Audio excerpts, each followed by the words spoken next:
Really think it's just the beginning of this. We got a lot of...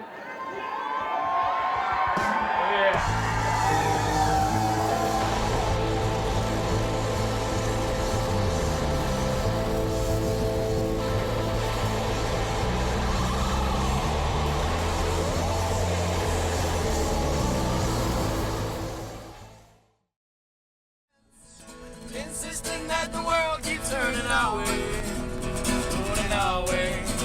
It's on the road again. Just can't wait to get on the road again. I met Finn on the CU Commits page on Instagram. I saw the first dude with a guitar. I clicked on it, I was like swiping through, I'm like, this guy seems pretty chill, so I shot him a DM. Corey was definitely the first one. Me and him were kind of the, I don't want to say founding members, because we're all founding members, but like we were the first two that met each other out of the whole group. He hit me up on Instagram, the CU, we were both freshmen, it was like mid-July. I was like, yo, like, I play guitar too, makes sense, want to be roommates. And he's like, hell yeah, let's totally be roommates. And then we signed up, both missed the deadline. But as fate would have it, we ended up 2 doors down from each other in Willard Hall. So it was like, oh, it doesn't really matter anyways.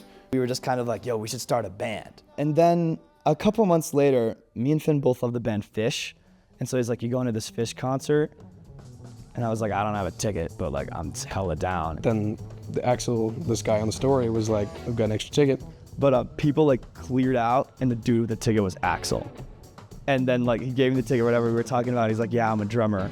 Really hit it off, and just we're talking about music a lot and stuff like that. And I was like, oh, you guys both play guitar? I'm like, we should jam sometime. And like, we fucked with Axel so hard, we kind of added him to the band before we even played with him, which I'm super glad we did that. Of course, Axel didn't have a drum set, but he had his little bongos, which he still has, and now he's put on a stand so we can use them during shows. But that was Axel's first instrument that he played with us, was just his little bongos, and we just did 2 acoustic guitars, singing. And so the first time we jammed, I was like, okay, these guys are pretty good, and you know, we kind of just kept hanging around and jamming, and eventually we're like, all right, let's like actually make a band and get a bass player. They had a group. They had those 3, and they were looking for a bass player. They had the name, they had what kind of music they wanted to play. We auditioned a couple people. No one was quite fitting in. We had our spot at the church, and we would invite some people over. And so I texted Finn, who was running the auditions, and we set up a time and auditioned. But Will was the only one who came in there, and he nailed the turnaround. And we were like looking at each other, and we had and we jammed on it, and we had like a really good jam. Because like we did the whole like, yo, like improvise or whatever, like we'll repeat what you do. And he's the only one who did it properly. And we were like, hell yeah. And then I remember that night, everyone was kind of hanging out in the dorms. And we're like, fuck it, we're just gonna bring Will with us. And this dude just like could hang. He was just so much fun to hang out with, and we were like, dude, I remember I went to Finn, I'm like, I think Will is our dude. One day Finn was like, did we ever tell you that you're in the band like officially? And I'm like, I don't think you did. And he's like, bro, of course you're in the band. So that was cool. So we picked up Will, we practiced him a bunch, and then we threw our house show, and that's where Huck and Pray started. Well, say something to your fans, to your future fans, if you guys make it. I hope I'm not an asshole. Huck and Pray, baby! The first gig, it was a fun one. It was quite a hassle getting it to all come together. We were like desperate. We like put out something on the Snapchat school story, being like, does anybody have a house that we can play at? And somebody was like, yeah, I got you guys, come over. And we went over, and it was awesome. No other bands, just us. Like, we're gonna do it, hopefully people pull up. The crowd energy was there. You know, we had all our friends who had known that we had been looking for a place to play our music that were just going crazy, and we were going crazy out there. It was a really good time. I remember having a stellar time, and then it was only up from there. So we got Squatchella, which I don't even really remember how we got that gig. We played a Fate of Kai like a week later. It was a very shiesty gig, I will say. And we ended up going, and we're playing outside on these risers, and it ended up being like mostly our friends that were dancing in the front. I remember we're like in the middle of a song, and Axel's right behind me and taps me with his drumstick, and he just goes like, I'm so fucked up, dog. I'm so like right in the middle of the song. Our first gig coming back from the fall was at the Fox Theater, opening for the Dirty Turkeys. We played Spot, the climbing gym, which was random as hell. played a fucking climbing gym. Like, I remember sitting up there, I'm like, oh, we're hugging the fan. I've never done this before. Like, climbing gym music, what the hell? We did a gym experience. That was crazy. We played at Roofs a couple times. We played at like the show with the roof. I don't really know what to call that one. And that was a stellar gig at the time. We couldn't sit behind us. Like 2 Halloween shows. Halloween was possibly the most hyped crowd. We all dressed up in our costumes, and then we put like sheets over us and dressed up as ghosts, which didn't work well at all. We couldn't play our instruments or see or do anything with that. So that lasted about 30 seconds once our set started. That was a blast. We ended up playing the Electric Honey Circus. Another great one was Slice Shack, which is this pizza place right next to Fox Theater, and we just, from the get-go, I feel like we just played a really good show, and everyone was really into it, and even the guys working there were like super into us, so that one was a ton of fun. And then another one, Potato's Eye, and both of those were pretty rackety setups. We played at Arapahoe Basin. That was fun. We played a St. Patrick's Day show. That was great too. We did a little like a cappella stuff. We were just playing house shows, playing frats, just taking literally whatever was offered. We said, okay, we're gonna play, like, because we want to develop our sound as much as possible and just play. And it was a lot. It was a lot of work. We ended up playing like 2 to 3 shows every weekend at some points, and I was kind of beat at the end of that. Okay, so I'm Berkeley. I'm the manager of Huck and Pray. It might have been a joke at first where she was like, do you guys need a manager? And we were like, oh, fucking sure. And then she like did it. And now she's like cooking hard. Berkeley, like her first like gig she got us as like manager was opening up for like being like the first support for Dirty Turkeys at Fox Theater, which is a bigger Boulder band. That was like, we were all freaking out in the dorms with that gig. And I told the guys after, I think we can headline a Fox show. And I just emailed them and I said, hey, we played the Fox twice and we would love to work out a headline show with you guys. Joe responded a week later saying, absolutely, let's do it. He believed in us. And we said, what dates are available? And we said we would love to do April 18th. Really think it's just the beginning. So you got a lot of cool stuff coming. I know we're so excited. Thanks to this. And this is just the first. Hey, it's been about exactly. This is the first. And we were Man, I hope that bass drum doesn't give me any issues. Yeah. Fucking, I'm definitely getting a new drum set. Yeah. I've taken it to the drum store multiple times, and he's like, Really? And he's like, it's fine. well, he replaced like one of the things on it first, and then I took it back like a couple weeks ago, and he's like, dude, there's nothing wrong with it. I'm like, are you sure? Just keep sliding. He's like, yeah, I don't know. I guess I'm getting new. Good thing it happened at the Fox.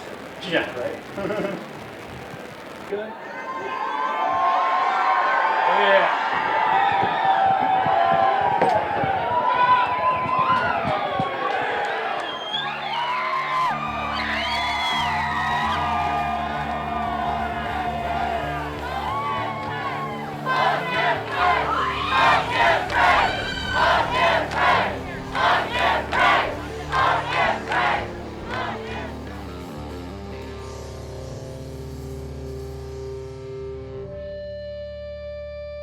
I am so glad that people came to Fox. You know, Fox headliner is like, it's crazy. Because like when we first became a band, like the thing that we wanted the most was to like play at Fox. Once we had that locked in, that was just like a morale booster, if anything, you know? But for people to, part of it is like they're willing to pay $20 to see us. But to spend their Friday nights like in a theater watching us play music is a really, really cool thing.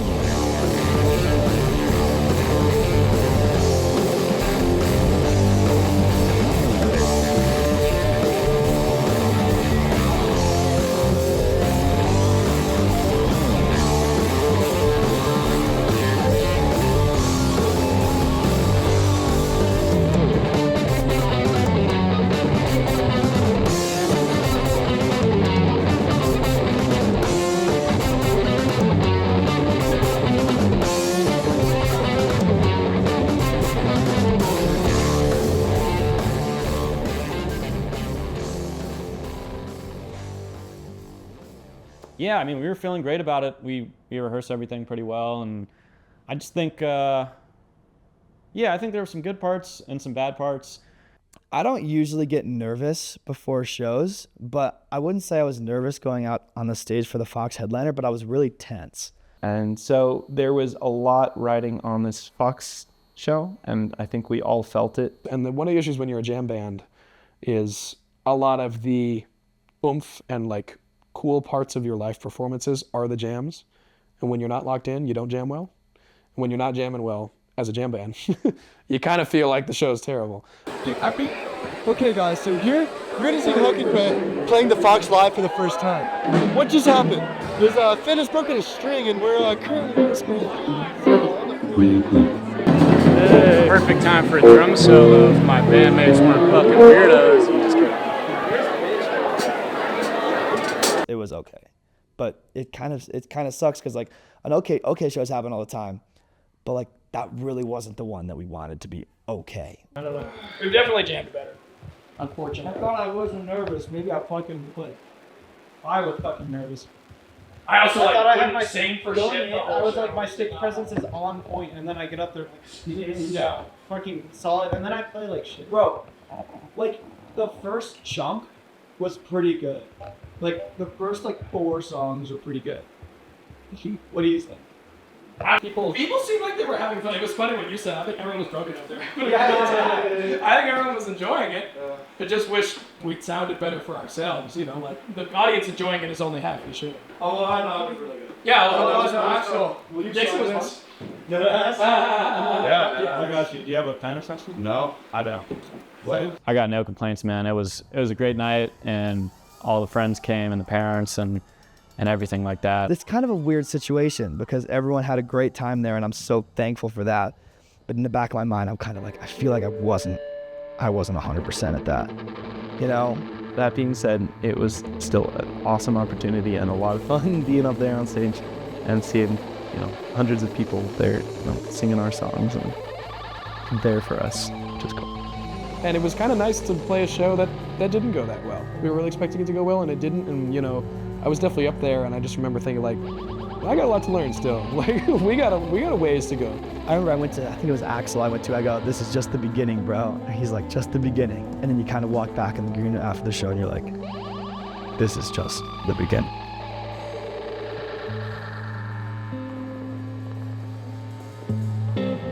So I've been planning this tour for the past 6 months now, and this has been literally the hardest grind of my entire life. This tour is going to be amazing for us because we're going to be together a lot. We're going to be experiencing a lot together. We're going to be playing a lot too. So what I think right now is, of course, this is like wishful thinking, but before we even do it, I think we're going to find a lot of what we want Huck and Pray to truly be on that tour. We sent about 700 emails out to places, and for the first month and a half, we had 1 response.